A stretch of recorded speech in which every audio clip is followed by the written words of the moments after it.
केंद्र की मोदी सरकार ने दोस्तों कांग्रेस पार्टी की उस दुखती नस को दबा दिया है कि अब बुरी तरीके से कांग्रेस पार्टी बौखलाई हुई है।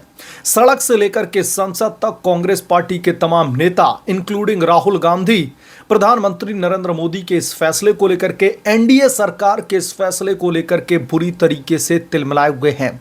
और ऐसा लग रहा है जो बौखलाहट और तिलमिलाहट राहुल गांधी की दिखाई दे रही है, उसे देख करके ऐसा लग रहा है कि मोदी सरकार ने यह कदम इस देश के लिए नहीं बल्कि सिर्फ और सिर्फ गांधी परिवार के लिए लेकर के आए हैं।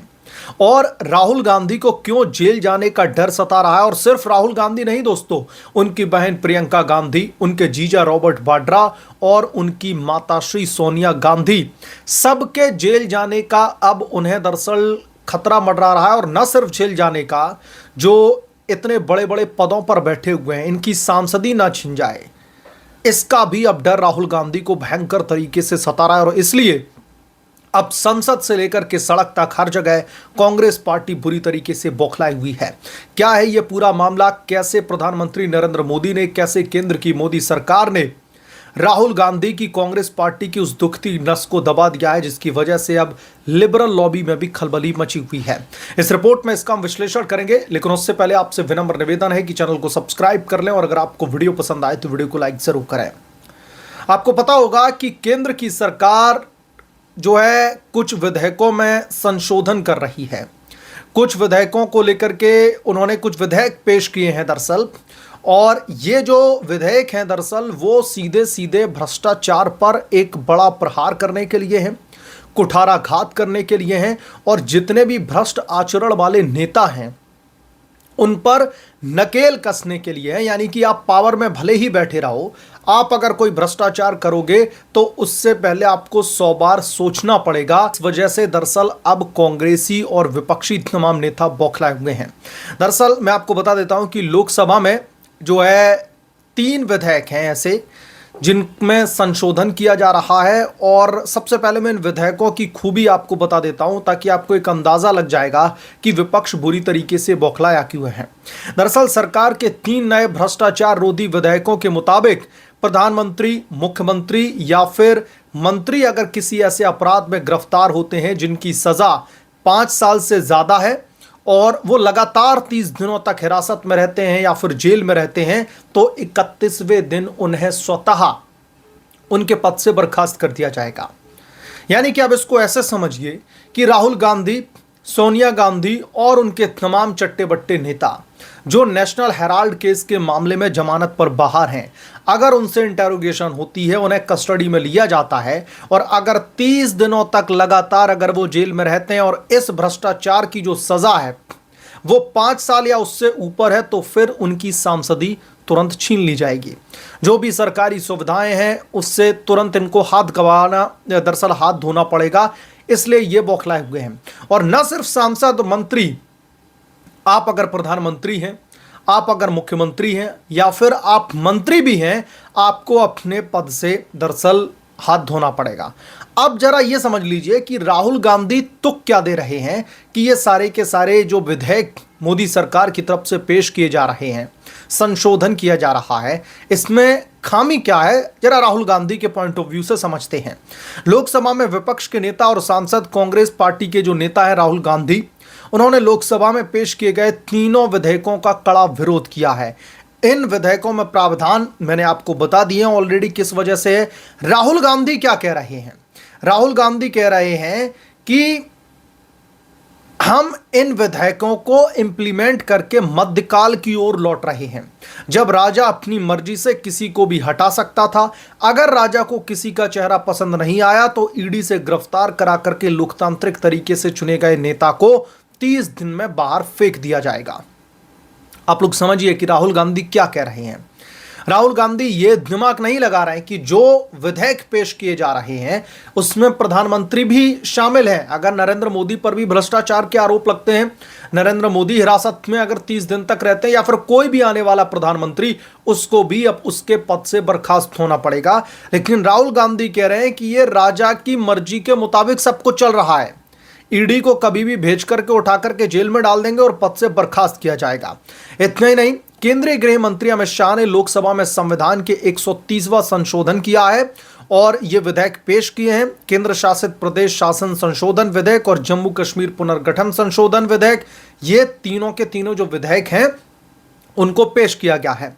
सरकार के इस कदम को राहुल गांधी जैसे नेता पुरजोर तरीके से विरोध कर रहे हैं और इनका मानना यह है कि अपनी विपक्षी पॉलिटिकल पार्टी जो हैं, उनके जो तमाम नेता, विधायक, मुख्यमंत्री, मंत्री जो भी हैं, उनको दरअसल अस्थिर करने के लिए केंद्र सरकार जानबूझ करके ये संशोधन कर रही है।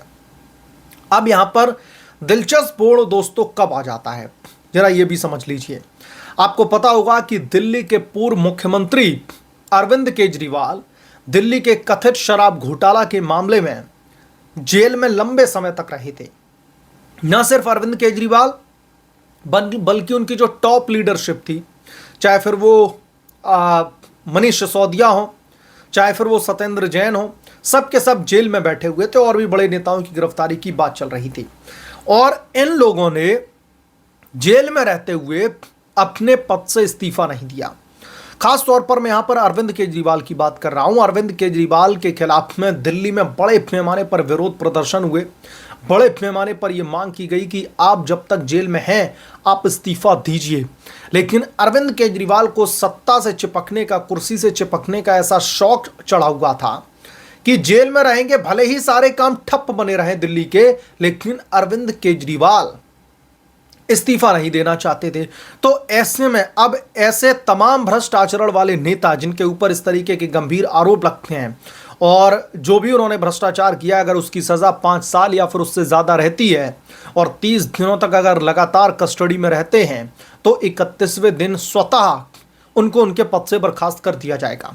तो मुझे लगता है कि ये जो संशोधन केंद्र सरकार की तरफ से लेकर के आए जा रहे हैं, जो ये विधेयक पेश किए गए हैं, ये यकीनन तौर पर मील का पत्थर साबित होने वाला है, क्योंकि किसी भी सरकार में ऐसा करेज चाहिए। मैं दोस्तों इसलिए जो है प्रेज कर रहा हूं केंद्र सरकार के इस फैसले को लेकर के कि एक ऐसा विधेयक लेकर के आना जिसमें प्रधानमंत्री का पद तक इंक्लूड कर देना कि अगर हमारे ऊपर भी कोई भ्रष्टाचार के आरोप लगते हैं तो हमें भी उठा करके आप जेल में डलवा देना और हमारी जो भी पावर है, जो भी हमारे पद हैं, उनको बर्खास्त कर दिया जाएगा।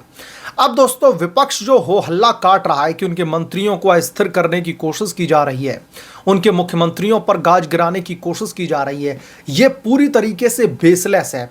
और मैं आपसे भी जानना चाहता हूं, आप मुझे कमेंट में जरूर लिख करके बताएं कि राहुल गांधी जो रीजन दे रहे हैं, राहुल गांधी के साथ साथ जो तमाम विपक्षी पॉलिटिकल पार्टियां हैं जो लगातार इसका कड़ा विरोध कर रही हैं, क्या ये रीजन बेतुके नहीं है? क्या भारतीय जनता पार्टी के नेताओं के ऊपर कभी गाज नहीं गिरेगी? अगर भाजपा के किसी भी मंत्री के ऊपर भ्रष्टाचारी होने के आरोप लगते हैं, उसे अगर इन्वेस्टिगेटिव एजेंसीज उठा करके लेकर के जाती हैं, 30 दिन तक अगर लगातार वो जेल में या फिर कस्टडी में रहता है, हिरासत में रहता है, इंटेरोगेशन होती है, तो क्या उसके खिलाफ में ये कदम नहीं उठाया जाएगा? बिल्कुल उठाया जाएगा। लेकिन विपक्ष ये अच्छी तरीके से जानता है कि जब ये सत्ता पर काबिज थे, इन्होंने इतने बड़े बड़े घोटाले किए हैं कि अब सत्ता से बाहर आने के बाद में दरअसल ये थर-थर कांप रहे हैं। और प्रधानमंत्री नरेंद्र मोदी ऑलरेडी कह चुके हैं कि मैं न तो खाऊंगा न खाने दूंगा। न खाऊंगा वाली बात पर तो विपक्ष खुश रहता है, लेकिन जब मोदी की बात आती है न खाऊंगा न खाने देना वाली, तो ये विपक्ष बुरी तरीके से थर-थर कांपने लगता है और उनके पेट में दर्द होने लगता है। और यही हाल आर्टिकल 370 के दौरान हुआ था। यही हाल जो मुस्लिम पर्सनल लॉ बोर्ड को लेकर के जो बिल्स लेकर के आए गए थे, यानी कि जब जब केंद्र सरकार भ्रष्टाचार पर नकेल कसने की बात करती है, जब जब केंद्र की सरकार भ्रष्टाचार पर कुठाराघात करने की सोचती है, तो जो हमारा देश का जो विपक्ष है वो बुरी तरीके से बौखला जाता है। इन्होंने दरअसल विपक्ष की डेफिनेशन को ही इस तरीके से अडॉप्ट कर लिया है कि केंद्र सरकार कुछ भी करे हम उसका विरोध करेंगे। केंद्र सरकार भले ही जनहित में फैसला लेकर के आए तो हम उसके खिलाफ में जो है धरना प्रदर्शन ही करेंगे। और केंद्र सरकार के इस फैसले का मैं खुले तौर पर समर्थन इसलिए कर रहा हूं, अगर हमारे आपके लिए अगर इस तरीके का कानून हो सकता है कि अगर एक सरकारी पद पर मैं हूं, अगर मैं कोई गवर्नमेंट ऑफिशियल हूं, अगर मेरे ऊपर भ्रष्टाचार के आरोप लगते हैं या फिर कुछ भी ऐसा केस दर्ज हो जाता है, तो मुझे उस पद से तुरंत हटा दिया जाता है। आप लोगों को, आपके बच्चों को उस पद से तुरंत हटा दिया जाता है। लेकिन एक नेता भ्रष्टाचार में गर्दन तक डूबा रहे, करोड़ों रुपए डकार जाए गरीब लोगों के टैक्स के पैसे को अपनी बपौती समझ करके उसे अपने तरीके से अपनी अय्याशी के लिए यूटिलाइज करे, तो उन लोगों के खिलाफ में क्यों ना एक ऐसा कानून हो। इसलिए मुझे लगता है कि ये जो कानून है वो वाकई में जिसकी जितनी सराहना की जाए वो कम है। लेकिन हमारे देश का विपक्ष जानता है कि उनके बोरिया बिस्तरा जेल में लगने वाले हैं, इसलिए बुरी तरीके से बौखलाया हुआ है। बहरहाल आप क्या सोचते हैं इस बारे में, आपकी क्या राय है, हमें कमेंट करके जरूर बताएं। जल्द मिलूंगा किसी दूसरे बड़े अपडेट के साथ में, तब तक के लिए धन्यवाद। अगर आप लोग चैनल पर नए हैं तो प्लीज चैनल को सब्सक्राइब कर लें, साइड बने बेल आइकन को जरूर प्रेस करें ताकि जैसे ही मैं कोई नया अपडेट लेकर के आऊं तो इसकी जानकारी सबसे पहले आपको मिले।